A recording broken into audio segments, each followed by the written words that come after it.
Nesse seminário vamos abordar o tema e verificar todos os tipos de documentos cartográficos, mas a princípio vamos começar por uma pequena introdução à cartografia, que tem como definição o conjunto de estudos e operações científicas, técnicas e artísticas que orientam os trabalhos de elaboração de cartas cartográficas. Então, tendo esse objetivo final de produção de cartas, podemos pensar a cartografia como um método de transformar o espaço em uma representação gráfica, a fim de localização e trabalhos como cálculos, distâncias, ângulos e tudo mais.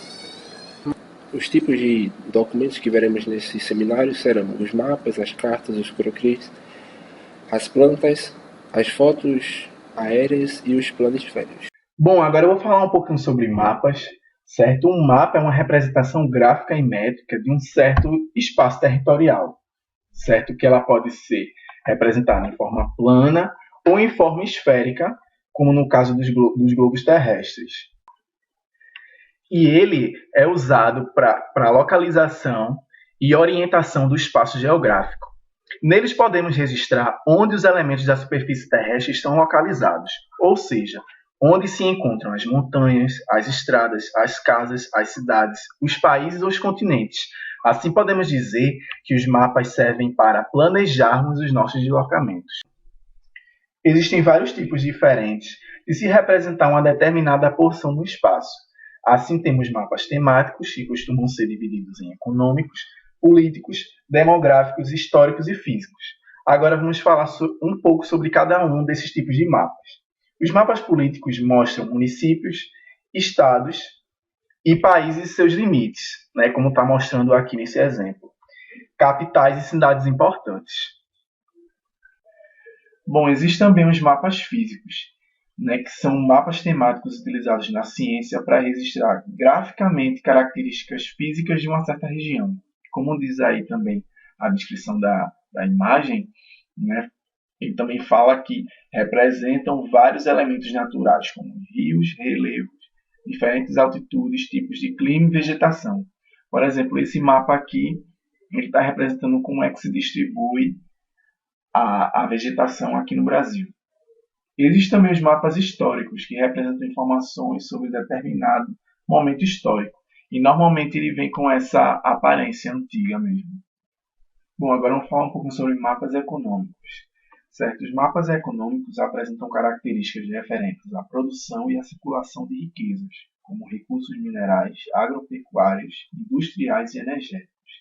Existem também os mapas de população, que também são chamados de mapas demográficos, mostram a distribuição da população em um espaço geográfico. Bom, agora eu vou falar um pouco sobre elementos de um mapa, certo? Esses elementos eles foram criados justamente para facilitar o entendimento e a leitura de quem for ler o mapa, certo? Que elementos são esses? É o título, a orientação, fonte, legenda e escala. Certo? Esses elementos são considerados essenciais, pois facilitam a leitura do próprio mapa. A própria cartografia é uma linguagem, por isso se exprime através do emprego de elementos e símbolos, formando uma linguagem universal e atingindo um objetivo de comunicação. Certo? Agora a gente vai falar um pouco sobre cada um desses elementos aqui. Bom, dos elementos do mapa aí, vamos começar do primeiro, que é o título, que mostra de forma clara e objetiva qual será o assunto do mapa e o que ele representa, certo? Também temos a orientação, que é uma referência a uma direção. Normalmente a referência indicada é o norte geográfico, representado por uma seta e pela letra N, certo? Que esse N é a abreviação do norte. Bom, aqui essa imagem ela representa bem isso que foi falado, que é o título do mapa, que no caso aqui é o Brasil, mortalidade até o ano 2010, e a referência à direção aqui, que normalmente, como foi falado, é sempre o norte. Bom, vamos falar agora de um elemento bastante importante no mapa, que é a legenda. Certo? Ele codifica o significado das cores e os símbolos usados no mapa. Quando temos um ponto vermelho no mapa e a legenda indica que esse local é um posto de gasolina, por exemplo, é possível localizar na área representada onde exatamente esse posto se encontra, além de sua posição geográfica e das suas proximidades, e pontos de referência onde pode ser observado. Certo? Vamos falar um pouquinho sobre escala. Certo? Escala é uma relação entre a distância do mapa e a distância real do terreno cartografado. Através dela, conseguimos saber a distância entre um lugar ou outro. Certo? Logo mais a gente vai falar um pouco sobre escala também. E claro, a fonte, né? Mais um aí elemento do mapa, né? Indica a origem dos dados e as informações utilizadas para a elaboração do mapa. Bom, essa imagem aqui ela representa bem o que eu acabei de falar, certo? O título aqui desse mapa é a participação da população urbana no total, certo? Possui legenda? Tem. Qual a legenda aqui? Essa aqui, né? Que é a relação entre as cores e o símbolo usado no mapa. No caso, a relação entre as cores e a área, né? Cada região aí tem uma certa cor, né, a partir das informações que foram obtidas, certo? Então, essa relação entre a informação e uma cor, um símbolo, a gente define como a legenda do mapa, certo? Também tem a escala aqui, né, que é uma escala gráfica, certo? E a fonte, né, que é o IBGE. Daqui a pouco a gente vai falar algo mais sobre essa escala gráfica aqui. Bom, agora eu vou falar um pouco sobre escala, certo? A escala é a relação entre a distância do mapa e a distância real do terreno cartografado. Através delas, conseguimos saber a distância entre um lugar a outro. Certo? Se no mapa nós temos a distância, por exemplo, entre dois países, e a gente quer saber como a gente pode usar essa distância que está no mapa, como podemos usar na prática, então, através da escala, nós conseguimos obter esse valor. Certo? E existem dois tipos de escalas. A escala numérica, que é expressa por uma fração. No caso, o numerador ele representa a distância do mapa e o denominador a distância da superfície real. E também existe a gráfica, que é aquela que expressa diretamente os valores da realidade mapeada. Bom, na escala numérica, né, que ela é expressa em forma de fração, a gente pode dizer que a cada 1 centímetro no mapa equivale a 500.000 centímetros na realidade, certo? No caso, vamos dizer assim, para que aquela certa região ele coubesse no mapa, né, ele teve que ser reduzido a 500.000 vezes. Bom, existe também a escala gráfica, certo? Que ela é representada aqui dessa maneira. E a gente pode dizer que a cada 1 centímetro no mapa equivale a 500 quilômetros na realidade. Né? No caso, aqui nós temos 1 centímetro, 2 centímetros, que equivale a 10 quilômetros na realidade. Bom, normalmente se usa mais a escala numérica, porque caso aconteça algum dano ao mapa, a medição da escala não vai ser comprometida. Vou dar uma pequena introdução sobre cartas.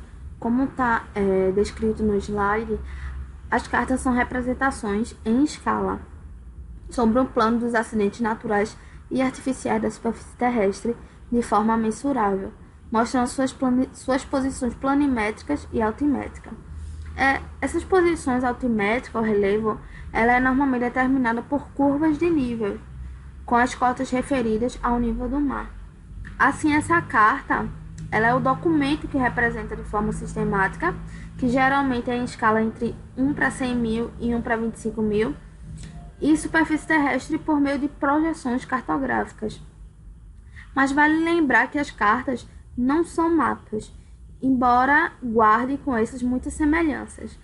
Mas ao contrário dos mapas que representam certas porções bem definidas do espaço terrestre, como cidades, estados, marés e etc., os limites de uma carta elas são matemáticos e geralmente meridianos e paralelos. Agora eu vou falar um pouco sobre a planta. A finalidade da planta é detalhar e descrever uma porção limitada de área que irá sofrer transformação ou não, e ela é indispensável para o início e execução do projeto. E essa planta ela é a imagem projetada em plano horizontal, por isso que é importante que seja leal com a área, Qualquer erro na planta poderá provocar implicações posteriores. E essas áreas normalmente são áreas pequenas, né? Como casas, bairros, etc. E por isso as escalas são bem grandes. Meu nome é Derlei e eu vou falar um pouco sobre a fotografia aérea. Esse termo de fotografia aérea, ele se refere geralmente para quando a máquina ela não tem contato ou suporte com o chão. Ou seja, ou uma pessoa ou até mesmo uma base aérea, como por exemplo, aviões, balões, pipas, helicópteros. Essa máquina fica acoplada nessa base, ou mesmo um homem, como eu disse, através de um paraquedas. Então essas fotos podem ser manuais ou também podem ser com programação automática. A fotografia aérea ela é muito usada para levantamento fotogramétrico, que é a base da carta topográfica. E a primeira pessoa que fez esse tipo de fotografia, a fotografia aérea, foi o francês e balonista Gaspard Félix Torchanon, que sobrevoou Paris em 1858 e começou a tirar essas fotos. E a fotografia aérea ela tem um sistema de informações geográficas. Então ela é muito utilizada atualmente, principalmente nas áreas de produção de mapas, ou seja, principalmente na área da cartografia. Lógico, ela pode ser usada em outros setores, como no setor imobiliário, como no setor hospitalar, como no setor de queimadas. Setor de queimadas não, como informações para queimadas, mas a cartografia, a fotografia aérea, ela é essencial na cartografia, ela complementa a cartografia. Então, um exemplo, como eu disse, do setor imobiliário. Logicamente, no setor imobiliário, a gente precisa de uma foto mais detalhada, sendo que helicópteros ou aviões para sobrevoarem esse local povoado fica muito perigoso. Então o que eles fazem? Eles utilizam pipas ou drones, que estão sendo utilizados muito hoje. Acoplam essa máquina na pipa ou no drone com uma programação automática, se controla por rádio isso, e eles começam a tirar fotos. Então essa foto com pequenas altitudes gera um nível de detalhes maior. Então isso beneficia muito essa área do setor imobiliário.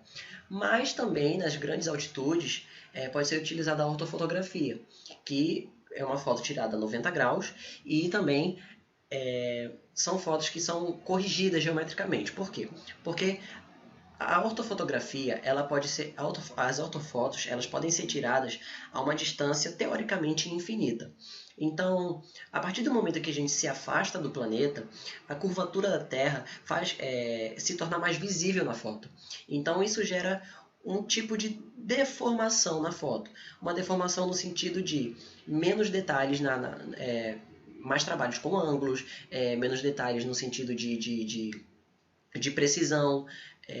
Se eu quiser trabalhar com uma carta que é feita de duas dimensões, uma curvatura numa foto vai dificultar a coisa. Então, na ortofotografia existe uma correção para esses dados, uma correção geométrica, que faz com que as fotos elas fiquem planas. Então, basicamente, a fotografia aérea ela é muito utilizada também na ortofotografia.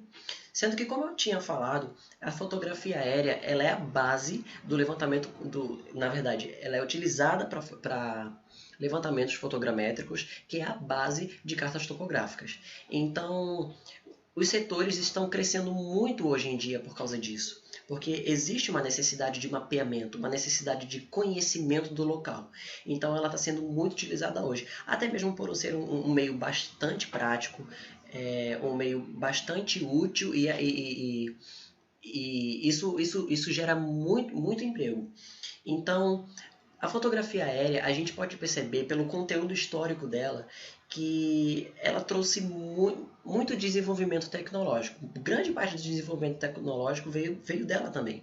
Um exemplo disso é a Primeira Guerra Mundial, que foi utilizada a fotografia aérea para conhecimento dos terrenos.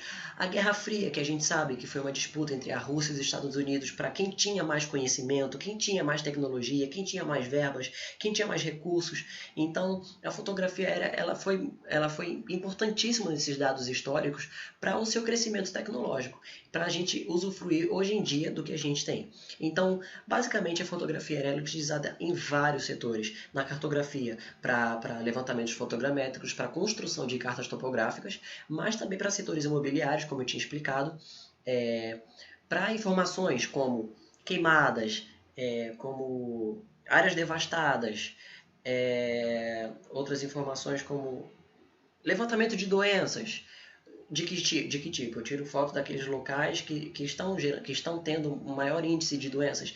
Então a fotografia ela pode ser usada para inúmeras coisas também. O planisfério. O planisfério nada mais é do que uma representação do globo terrestre no papel, porém em forma plana, embora sua cópia mais fiel seja no globo, pelo fato do planeta ser esférico. O planisfério ele tem como finalidade exibir todo o seu conteúdo de forma cômoda e simples, e pode ser aplicado a vários estudos em diversas áreas.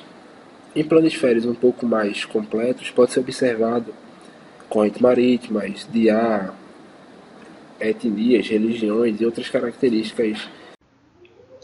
Então, um croquis ele significa esboço ou rascunho e ele é um desenho que não exige precisão.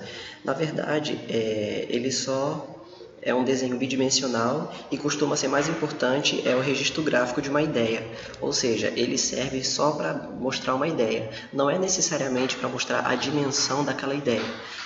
Para mostrar os cuidados com a sua preservação, enfim, o dimensionamento em geral, mas ele só serve mesmo para registrar graficamente aquilo que vai ser passado, porque na verdade ele é o primeiro esboço de um projeto. Então o croquis é basicamente isso.